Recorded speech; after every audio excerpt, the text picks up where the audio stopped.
दोस्तों हम लेकर आ चुके हैं आप लोगों के लिए 20 मिनट में सुबह की 50 ताज़ा और बड़ी खबरें बताएंगे। दोस्तों आखिरकार कैसे हमास और ईरान के साथ आने से इजराइल में मचा हड़कंप, अब ईरान भी कूद गया है इस लड़ाई में खुलेआम। वहीं पर दोस्तों इंडिया गठबंधन की मीटिंग में लिया गया बड़ा फैसला, बताएंगे आखिरकार कैसे सीट शेयरिंग को लेकर बात बनी, क्यों आखिरकार दोस्तों फिर से एक बार 41 सांसद निलंबित। जी हां, यानी कि कुल मिलाकर 92 पहले, 41 अभी, यानी कि 133 सांसद जो है बाहर हो चुके हैं संसद से। वहीं पर राहुल गांधी ने क्यों बोला बीजेपी के ऊपर हमला, और आखिरकार ममता बनर्जी ने बीजेपी को क्या दे दी नसीहत, इन तमाम मुद्दों पर होगी बात। लेकिन उससे पहले अगर आपने अब तक हमारे चैनल को सब्सक्राइब नहीं किया है तो जल्दी से कर लीजिए, पास में एक घंटी आएगी, इसको भी दबाइए ताकि हर वीडियो की अपडेट आप तक पहुंच पाए। दरअसल दोस्तों आपको बता दें चले, ईरान और हमास के साथ आने से बौखला गया इजराइल। ईरान ने खुली धमकी दी है कि फिलहाल वो इजराइल को तबाह कर छोड़ेगा। आपको बता दें चले, ईरान ने कहा कि हमने बहुत कोशिश कर रहे हैं कि इस पर सीज फायर लग जाए, लेकिन इजराइल जो है वो मासूम लोगों की जाने ले रहा है। खास कर दोस्तों गाजा पट्टी और जिस तरीके से खान यूनुस में उसने हमले करे उसको लेकर ईरान काफ़ी ज़्यादा गुस्सा है। अब फिर से एक बार ईरान ने जो है यहाँ पर इस तरीके की चीज़ को उजागर किया। उसने साफ कहा है कि फ़िलहाल वो किसी भी तरीके से बीजेपी को इजराइल को तबाह कर देगा। आपको बताते चले, ईरान और इजराइल के बीच की लड़ाई अब जंग बढ़ती हुई नजर आ रही है। इंडिया गठबंधन में दोस्तों बन गई बात, सीट शेयरिंग को लेकर हो गई चर्चा। दरअसल आपको बताते चले, इंडिया गठबंधन की मीटिंग को लेकर बीजेपी में हड़कंप मच गया है। जैसे ही इंडिया गठबंधन के लोग साथ में आए, फिर से बीजेपी ने इन पीन पौने तीन करना शुरू कर दिया। आपको बताते चले, इंडिया गठबंधन जो है दोस्तों, उसकी मीटिंग को लेकर बीजेपी पहले ही डरी हुई थी। अब बताया जा रहा है केजरीवाल और राहुल गांधी ने मिलकर आगे की रणनीति तैयार की है कि कैसे जो है इंडिया गठबंधन को और मजबूत किया जाएगा। बताया जा रहा है इंडिया गठबंधन से और भी ज़्यादा दल जोड़ने की कोशिश कर रहा है। आपको बता दें चले दोस्तों, फिलहाल हमास ने कहा इजराइल कर रहा है तानाशाही। इजराइल सिर्फ अपनी, आप समझिए, सेफ्टी के नाम पर मासूम लोगों को मार रहा है। दरअसल हमास ने खुलासा किया है कि इजराइल ने अब तक जो है कई मासूम लोगों की जानें ले ली हैं, जबकि उनका इस जंग से कुछ लेना देना नहीं था। यही नहीं दोस्तों, इजराइल तो अपने ही लोगों को उड़ा रहा है बिना किसी सबूतों के। इजराइल को जैसे ही लगता है कि ये कोई गलत है तो वो उसको उड़ा डालता है। इससे एक चीज़ तो साफ हो जाती है कि फिलहाल इजराइल की जो एक असलियत है, जो सच्चाई है, वो कहीं ना कहीं हमारे सामने आ चुकी है। और आप भी जानते हैं कि इजराइल और हमास की इस जंग में कहीं ना कहीं दोस्तों इजराइल का एक अलग रूप हमें देखने को मिल रहा है, जिससे ये चीज़ साफ हो जाती है कि इजराइल और हमास की जंग में कई नए मुद्दे सामने निकल कर आ रहे हैं। आपको बता दें चले दोस्तों, फिलहाल प्रधानमंत्री नरेंद्र मोदी के ऊपर गरजा विपक्ष, 92 सांसद के बाद 41 सांसद फिर बाहर। दरअसल दोस्तों ऐसा लग रहा है मोदी सरकार ने लोकतंत्र का मजाक बना दिया। लोकतंत्र का जो मजाक उड़ रहा है दोस्तों, दुनिया देख रही है। जाहिर सी बात है, आपने 92 सांसद लोकसभा और राज्यसभा से पहले ही सस्पेंड कर दिए थे। पहले ही इन सांसदों पर हंगामा मचा हुआ था कि फिर से एक बार प्रधानमंत्री नरेंद्र मोदी की अगुवाई में 41 सांसदों को बाहर निकाल दिया गया है, जिसमें डिम्पल यादव, दानिश अली का नाम भी शामिल है। अब सिर्फ सोनिया गांधी और राहुल गांधी को छोड़कर संसद से सभी लोग निलंबित हैं। अब आप समझ सकते हैं दोस्तों कि जब संसद में विपक्ष ही नहीं होगा तो संसद का कोई मतलब ही नहीं है। और ऐसा भी नहीं, इसको बाकायदा अनिश्चित काल के लिए किया गया जब तक ये विंटर सेशन चल रहा है। अब आप समझ लीजिए, जिस तरीके की ये चीज़ें हो रही हैं इस पर सवाल तो उठेंगे ही कि आखिरकार ये सब कुछ क्यों किया गया। आपको बता दें चले दोस्तों, हमास इजराइल की जंग के बीच में हूती विद्रोहियों का ऐलान। हूती बोले चुन चुन कर मारेंगे, एक एक कर कर भेजेंगे इन्हें। दरअसल आपको बता दें चले, हूती विद्रोहियों से पंगा लेना पड़ गया इजराइल को भारी। हूती विद्रोहियों ने साफ कर दिया कि अगर किसी भी तरीके से इस मैटर पर चर्चा की या फिर इस मैटर पर बोलने की कोशिश की तो उनको छोड़ा नहीं जाएगा। आपको बता दें चले दोस्तों, हूती विद्रोहियों को घेरने की तैयारी हो चुकी है। जाहिर सी बात है दोस्तों, हूती विद्रोहियों को लेकर ये मामला निकल कर सामने आ रहा है। दरअसल दोस्तों आपको बता दें चले, हूती विद्रोही एक तरीके से खास कर हमलावर हो गए हैं अमेरिका पर, क्योंकि बताया जा रहा है इजराइल और अमेरिका मिलकर कोई प्लान बना रहा है और जो है यहाँ पर दोस्तों उनको टारगेट करने की बात कर रहा है। लेकिन एक चीज़ तो साफ हो जाती है कि फिलहाल दोस्तों इस वक्त सबसे बड़ा मुद्दा जो है यहाँ पर इसी चीज़ का सामने आ रहा है, क्योंकि हम आपको बताते चलें हूती विद्रोहियों ने कहीं ना कहीं टारगेट कर लिया है दोस्तों। इस टारगेट से अब एक चीज़ साफ हो जाती है कि कई नेता जो हैं वो उनका बुरा हाल होने वाला है। आपको बताते चले दोस्तों, फिलहाल इस चीज़ में सोनिया गांधी और प्रियंका गांधी भड़की। 92 सांसद के निलंबन और उसके बाद फिर 41 यानी कि टोटल 133 सांसद के निलंबन पर प्रियंका गांधी ने मोदी सरकार पर साधा निशाना। प्रियंका गांधी ने लिखा कि मोदी और प्रशासन की तानाशाही है। उन्होंने कहा कि संसद की सुरक्षा में खतरनाक चूक हुई, उसे लापरवाही पर जवाब मांग रहे विपक्ष के 92 और फिर 41 सांसदों को तानाशाह सरकार ने सस्पेंड कर दिया है। जो सरकार संसद की सुरक्षा सुनिश्चित नहीं कर सकती, उसे लोकतंत्र को कलंकित कर डाला है। और उन्होंने कहा कि एक तरफ से समुच विपक्ष को ही संसद से बाहर कर दिया गया। भारतीय लोकतंत्र इतिहास का सबसे शर्मनाक दिन है ये। उन्होंने कहा कि फिलहाल देश की जनता देख रही है कि जिस लोकतंत्र के लिए लाखों लोगों ने कुर्बानियां की, जिसे हासिल करने के लिए उस लोकतंत्र को कैसे रौंदा जा रहा है। सीधी सी बात ये है दोस्तों कि 133 सांसदों के निलंबन पर यह बवाल मच गया है। आपको बताते चले दोस्तों, फिलहाल बढ़ गई बीजेपी की मुश्किलें। अशोक गहलोत हुए फायर। अशोक गहलोत ने बीजेपी को घेरते हुए कहा कि बीजेपी सिर्फ झूठ बोलती है और झूठ के अलावा इनके पास और कुछ तंत्र नहीं है। आपको बताते चले, यहाँ पर अशोक गहलोत ने कहा कि मुझे हारने का दुख बिल्कुल नहीं है, लेकिन जब से बीजेपी की सरकार बनी है वो तानाशाही कर रही है, वो विपक्ष को डरा रही है, विपक्ष को संसद से बाहर कर रही है, जो कि लोकतंत्र के लिए बिल्कुल भी अच्छा नहीं है। जाहिर सी बात है दोस्तों, लोकतंत्र में कौन सा दिन कब कैसा होगा ये तो दुनिया देख ही रही है, लेकिन सीधी सी बात ये है कि आप संसद से लेकर सड़क तक विपक्ष को ख़त्म करने का काम कर रहा हो। और इस बात में दोस्तों कोई दो राय नहीं होना चाहिए कि बीजेपी ने इस वक्त पूरे देश में लोकतंत्र को शर्मसार कर रखा है। और ख़ास कर जो हो रहा है दोस्तों, वो आपके और हमारे सामने ही है। ऐसा तो है नहीं, ईवीएम के बलों पर चुनाव जीते जा रहे हैं, कई जगह घोटाले किए जा रहे हैं, बैलेट पेपर पकड़े जा रहे हैं, तमाम चीज़ें हो रही हैं। इस बीच में भी कई बूस्टर डोज मिल जाता है ईवीएम से। मैं ये मानता हूँ कि ईवीएम से दोस्तों घोटाला होता है, लेकिन दोस्तों हर जगह नहीं होता, ये भी मानता हूँ। लेकिन जहाँ जहाँ किया जा सकता है वहाँ ज़रूर हो जाता है, और ये बड़े पैमाने पर किया जाता है। ईवीएम को लेकर भी एक बड़ा मुद्दा छिड़ा हुआ है। आपको बताते चले दोस्तों, फ़िलहाल हिजबुल्लाह ने कर दिया ऐलान। हिजबुल्लाह बोला हमले तो नहीं रुकने वाले, इजराइल चाहे जो कर ले, जब तक कि फ़लस्तीनियों को मारा जाएगा, जब तक कि अत्याचार होगा मुस्लिमों पर, तब तक नहीं रुकेगा हिजबुल्लाह। आपको बता दें, हिजबुल्लाह ने फिर से एक बार लपेटे में ले लिया है।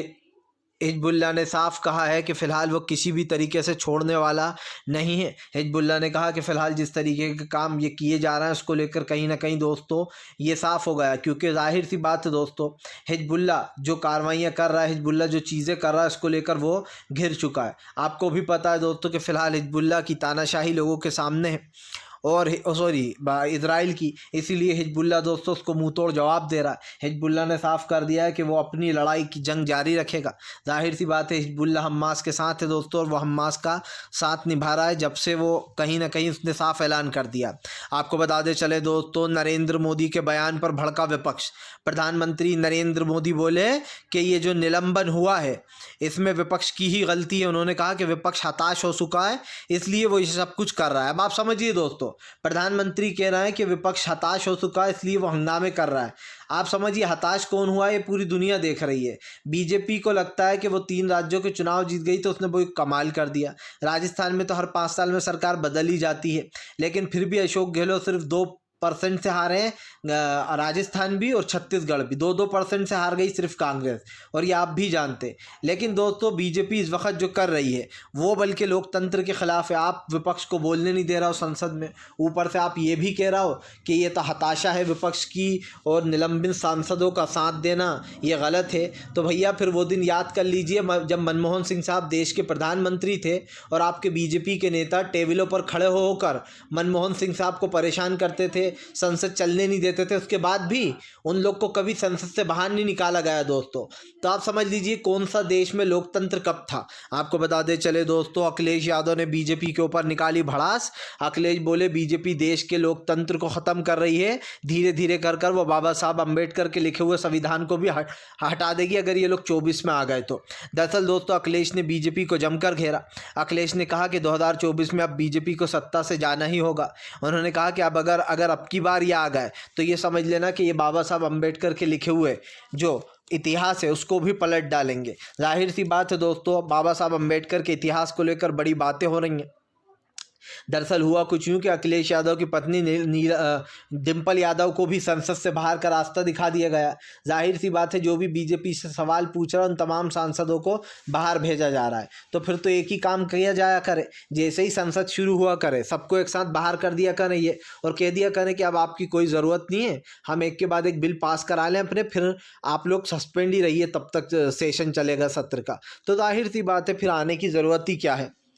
जब बीजेपी संसद में किसी को बैठने ही नहीं दे रही है, विपक्ष को बाहर निकाल रही है, तो मतलब ही क्या है। आपको बता दे चले दोस्तों, फिलहाल हिजबुल्लाह और इजराइल की जंग के बीच में दोस्तों आपको बताते चले अमेरिका अड़ा रहा है टांग।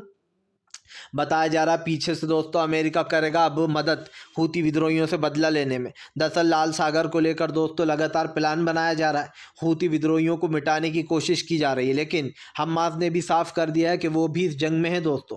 अगर हूती विद्रोहियों पर हमला होगा तो हमास भी हमले करेगा। सीधी सी बात ये है, हूती विद्रोही भी इस वक्त उन लोगों का साथ दे रहे हैं जो लोग कहीं ना कहीं दोस्तों मुस्लिम भाई मारे जा रहे हैं। आपको बता दे चले दोस्तों, फिलहाल यहाँ पर कोई छोटी मोटी फौज नहीं है। 1 लाख से भी 20 लाख से भी ज़्यादा मुजाहिदीन इस जंग में। उन्होंने कहा कि आ जाओ, दम है तो 20 लाख मुजाहिदीन तुम्हारा इंतज़ार कर रहे हैं। जाहिर सी बात है दोस्तों, जंग किसी की भी हो, अमेरिका की हो, हूती विद्रोहियों की हो, मरते तो सभी हैं जंग में, जंग लड़कर मरते हैं दोस्तों। और ये जाहिर सी बात है, अगर अमेरिका को लग रहा है कि वो कुछ उखाड़ सकता है इन देशों का, तो कुछ नहीं उखाड़ पाएगा, क्योंकि अमेरिका भी है तो दोस्तों खाली एक देश ही ना, इतने सारे देश अगर आक्रमण बोल देंगे तो अमेरिका की भी बैंड बज सकती है। आपको बता दे चले दोस्तों, फिलहाल एक बार फिर से जो है यहाँ पर बीजेपी के ऊपर हमलावर हुई ममता बनर्जी बोली ये इंडिया गठबंधन ही बीजेपी की तानाशाही को ख़त्म करेगा। दरअसल आपको बता दे चले, इंडिया गठबंधन की मीटिंग में कई बड़े फैसले ले लिए गए, जैसे सीट शेयरिंग को लेकर, और ख़ास कर दोस्तों किस मुद्दे पर चुनाव लड़ा जाएगा, आखिरकार हमारा मुद्दा क्या होगा। सबसे बड़ी बात ये दोस्तों, आप याद कीजिए जब अभी यूपीए का नाम बदलकर इंडिया रखा गया, कैसे हलचल हुई, कैसे बीजेपी बौखला गई। बस ऐसा ही कोई मुद्दा उठाकर लाना होगा दोस्तों बीजेपी के हिंदुत्व को हराने के लिए, क्योंकि आप माने या ना माने, मैं 100% आपको लिख के दे सकता हूँ, बीजेपी को लोग दोस्तों वोट हिंदुत्व की वजह से दे रहे हैं। यही सबसे बड़ा रीज़न है। कोई विकास तो हो नहीं रहा है, कोई कुछ नौकरियाँ नहीं मिल रही हैं। जो लोग दोस्तों मोदी के इन्फ्लुएंस में आ गए, मतलब इन्फ्लुएंस यानी कि जो लोग बहकावे में आ गए दोस्तों, जिनको लग रहा है कि जो बीजेपी हमें हिंदुत्व बता रही है वही सही हिंदुत्व है, बस इस बल पर बीजेपी को वोट मिल रहा है। जिस दिन हिंदुत्व की विचारधारा ख़त्म कर दी लोगों ने, भाईचारा वापस आ गया, तो ये समझिए बीजेपी भी सत्ता से बाहर हो लेगी। और इस वक्त वही प्लान बनाया जा रहा है कि 24 में आखिरकार किस एजेंडे पर चुनाव लड़ा जाएगा, हम अपना मोटिव क्या रखेंगे। हालांकि कास्ट का सेंसस तो होगा ही एक, लेकिन कास्ट के अलावा भी दोस्तों कोई बहुत बड़ा मुद्दा ढूंढना पड़ेगा जिससे बीजेपी के हिंदुत्व को टक्कर दी जा सके। क्योंकि मुझे पता है लोकसभा में भी वो राम मंदिर का मुद्दा उठाएंगे, हमने राम मंदिर बनवा दिया, जबकि फैसला सुप्रीम कोर्ट का था। और यही नहीं, वो हर चीज़ का कहेंगे हमने विकास करा, देश जो है बहुत आगे बढ़ रहा है, विकसित भारत, और अब तो हमारा नाम हो गया पूरे देश में, मतलब बस अब हम ही छा जाएंगे। ऐसे ही कर कर मोदी सरकार ने अपने झांसे में ले लिया है जनता को। आपको बताते चले दोस्तों, फिलहाल बीजेपी की इस हरकत के ऊपर भड़क गए मल्लिकार्जुन खड़गे बोले विपक्ष को बीजेपी सिर्फ और सिर्फ प्रताड़ित कर रही है। आज तक ऐसा नहीं हुआ कि इतने सारे सांसद को निलंबित कर दिया गया हो। दरअसल दोस्तों ओम बिरला और जगदीप धनखड़, जिन दो लोगों को बिठा रखा है, वो तो सिर्फ बैठे हुए हैं दोस्तों। ऑर्डर तो ऊपर से आता है कि आज क्या करना है, आज क्या करना है। मोदी और शाह बताते हैं कि कैसे निलंबित करना है सांसदों को, कैसे इन लोगों को संसद से बाहर निकाल देना है, इनकी एक नहीं सुननी है। और ये साफ साफ दिखाई दे रहा है। अगर बीजेपी ये कहे कि अरे ऐसा बिल्कुल नहीं है, तो मैं दोस्तों मानने को तैयार ही नहीं हूँ, क्योंकि मुझे पता है कि बीजेपी किस हद तक जा सकती है दोस्तों, और वो उस हद तक जा रही है। सिंपल सी बात ये है। अब ये तो दोस्तों सांसदों के ऊपर है कि वो इसको किस तरीके से डील करते हैं इस चीज़ से। क्योंकि एक बात तो तय है कि बीजेपी दोस्तों, उसकी विचारधारा आपकी और हमारी विचारधारा से बहुत अलग है।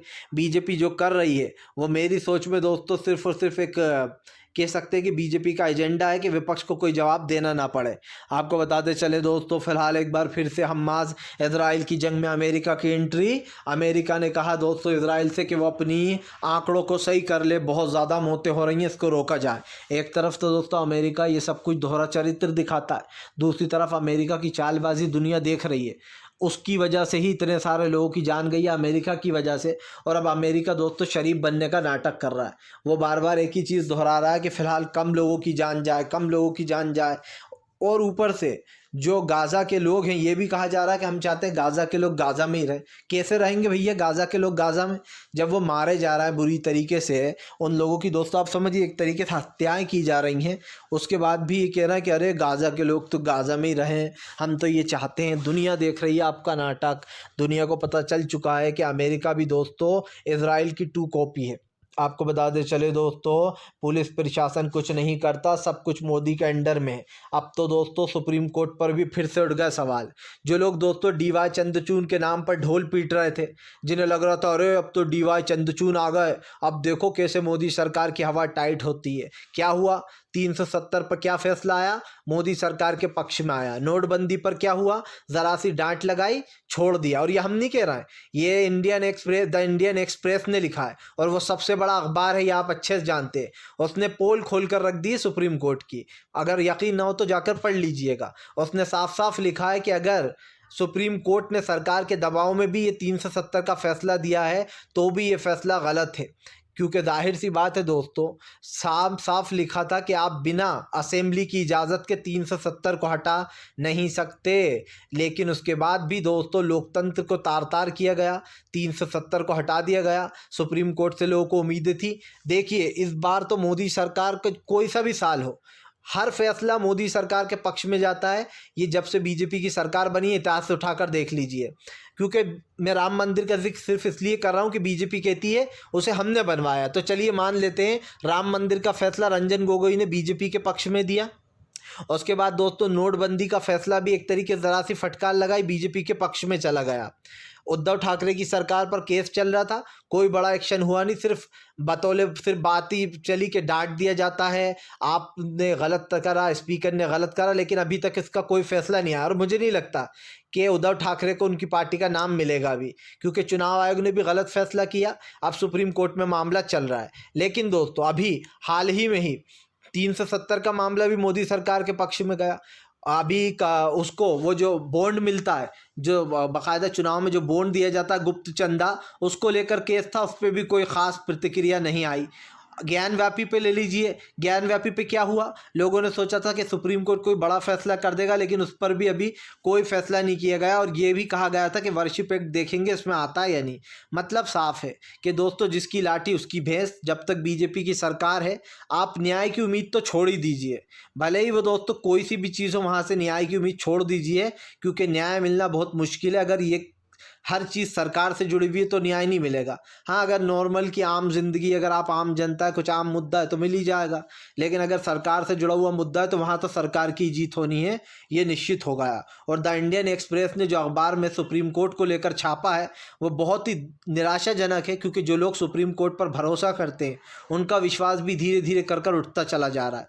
जाहिर सी बात है दोस्तों, सुप्रीम कोर्ट इस देश की सबसे बड़ा उच्च न्यायालय है, हमें उस पर पूरा भरोसा है। लेकिन दोस्तों हमें सरकार पर भरोसा नहीं है, क्योंकि सरकार सुप्रीम कोर्ट पर दबाव डालती है अपने फैसलों को दोस्तों पलटने के लिए। ये हम नहीं कह रहे हैं, ये जनता कहती है, विपक्ष कहता है, हर बार कहता है। आपको बताते चले दोस्तों, फिलहाल भारतीय जनता पार्टी के ऊपर जमकर फायर हुआ अरविंद केजरीवाल बोले इस देश के लिए जेल भी जाने को तैयार हूँ, बीजेपी आजमा ले, कितना आजमाएगी मुझे। दरअसल दोस्तों पहले तो सत्येंद्र जैन को भेजा गया जो कि स्वास्थ्य मंत्री हैं जेल में। उसके बाद मनीष सिसोदिया को उठा लिया गया ईडी द्वारा। उसके बाद दोस्तों संजय सिंह का नंबर आया, और अब माना जा रहा केजरीवाल को भी मोदी सरकार जेल भेज सकती है। दरअसल आपको बताते चले अरविंद केजरीवाल को दूसरा समन भेजा गया ईडी का। माना जा रहा है कि केजरीवाल को फंसाने की पूरी तैयारी कर ली है बीजेपी ने। मतलब ये दोस्तों कि फ़िलहाल पहले तो बीजेपी और अब केजरीवाल का नंबर लिया है, तो इससे सवाल तो उठेंगे ही भैया। अगर आप चाहते हो देश का लोकतंत्र ज़िंदा रहे तो उसे ज़िंदा रहने दो, लेकिन अगर आप चाहते हो कि देश का लोकतंत्र मर जाए तो उसे मार ही दो। क्योंकि जाहिर सी बात है विपक्ष को तो जेल में भेजा जा रहा है, तमाम विपक्षों को उनके ऊपर घोटाले के आरोप लगाए जा रहा है। और जो लोग संसद में, आप समझिए, जो लोग संसद में लोगों को घुसेड़ना है अपना पास देकर, उनके खिलाफ कोई कार्रवाई नहीं, कोई निलंबन नहीं। कभी कभी मैं सोचता हूँ दोस्तों, क्या सच में जनता इतनी अंधी है कि उसको ये तक नहीं दिखाई दे रहा कि बीजेपी अपनी गलती कितनी आसानी से छुपा लेती है।